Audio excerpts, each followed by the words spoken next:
Today is Tuesday, January 22nd, 2013, and in today's Wall Street Journal, there was an article in the personal journal section called "Scientists Cast Light onto Roots of Illness Deep in the Brain."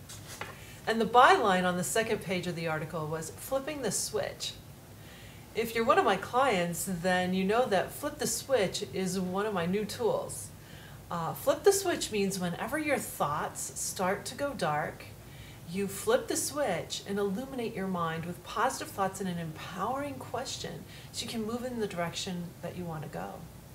In this case, in this article, scientists are actually using laser beams on mice and rats to pinpoint certain neurons in certain parts of the brain, illuminate them, and change behavior and change emotions in rodents. So it's not to the human stage yet. It's going to be a few years off before they can find ways that light can actually help humans with things like addictions, cravings, what else do they have here? Epileptic seizures, depression, and post-traumatic stress syndrome.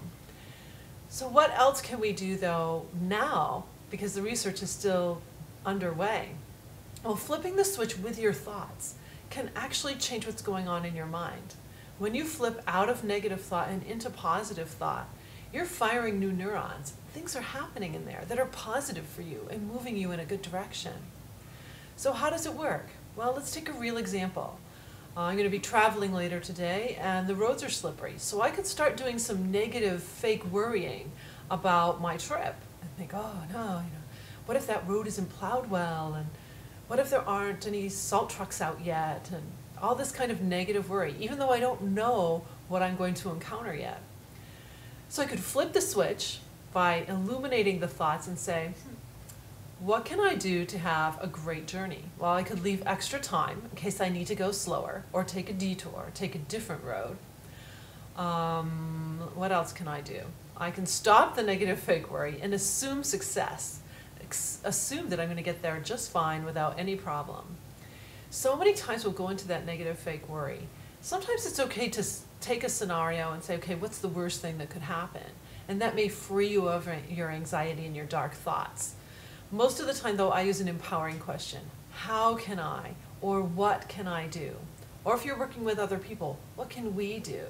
If you're in a relationship and you want to get to solution, what can we do to make this a better situation for us? That's flipping the switch. When your thoughts go dark, you flip the switch, illuminate your brain. Someday we may be using lasers so that we can take our brains to a whole new level and our brains can be working for us rather than against us. I'm Elle with Pressure Free Living, wishing you a pressure-free day.